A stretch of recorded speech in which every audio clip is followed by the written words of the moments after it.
प्रदेश में किसानों के हित को ध्यान में रख करके विगत वर्ष से ही हम लोगों ने प्रोक्योरमेंट की अपनी एक पॉलिसी प्रदेश के अंदर लागू की थी, जिसमें प्रधानमंत्री जी की मंशा के अनुरूप किसानों की आय को बढ़ोतरी करने और न्यूनतम समर्थन मूल्य से अधिक दाम किसानों को मिल सके, इस व्यवस्था को हम लोगों ने लागू किया था। और उसका परिणाम था कि विगत वर्ष हम लोगों ने किसानों से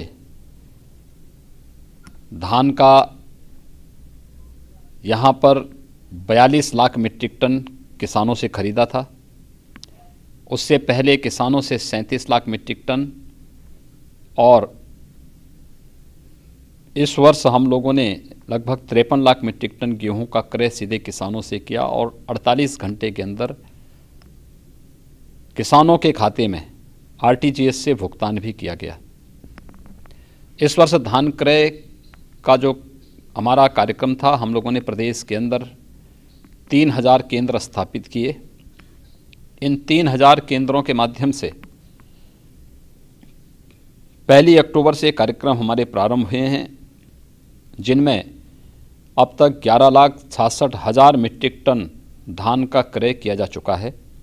और इसके माध्यम से जो धनराशि किसानों के खाते में दी गई है, लगभग 2043 करोड़ रुपए की राशि का भुगतान भी किसानों के खाते में सीधे किया गया है।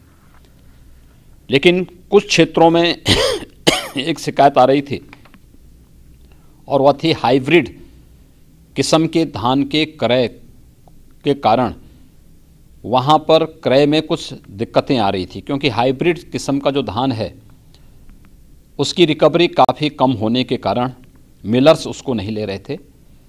हम लोगों ने इसके लिए एक कमेटी वित्त मंत्री की अध्यक्षता में गठित की थी, और कमेटी ने भी इस बात को महसूस किया कि हाइब्रिड किस्म के धान यहाँ पर मिलर्स नहीं खरीद रहे हैं, क्योंकि इस रिकवरी कम थी। इसलिए हम लोगों ने ये निर्णय लिया है कि जो सामान्य किस्म के धान में 67% रिकवरी जो विभिन्न जांच दलों ने पाया है वह है, तो हाइब्रिड में हमने इसको राज्य सरकार की तरफ से 64% करने का निर्णय लिया है। एक दूसरा, ये जो 3% की रिकवरी में हाइब्रिड किस्म के धान में हम लोगों ने रियायत मिलर्स को दे रहे हैं, यह धनराशि प्रदेश सरकार मिलर्स को अपनी ओर से भुगतान करेगी।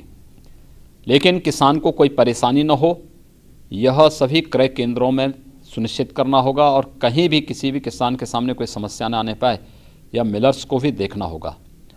दूसरा, हमने हलिंग चार्जेस पहले 10 रुपये थी, उसको 20 रुपये और अतिरिक्त देकर के 30 रुपये पर कुंटल किया है। शर्त थी कि 1 महीने के अंदर उन्हें मिलर्स को चावल वापस करना होगा, लेकिन अब हमने 1 महीने से समय सीमा को बढ़ाकर के 45 दिन करने का निर्णय लिया है। तीसरा, हम लोगों ने जिलाधिकारियों को यह अधिकार दिया है कि पहले 1 हेक्टेयर में प्रति किसान 36 कुंटल तक की व्यवस्था थी कि एक किसान 1 हेक्टेयर में केवल 36 कुंटल धान ही दे सकता है।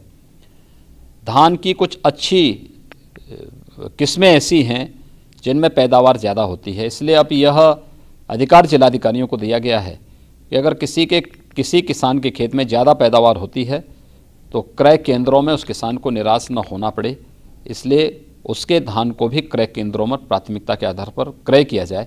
ये 3 निर्णय प्रदेश सरकार ने किसानों के हित को ध्यान में रख कर के लिए हैं।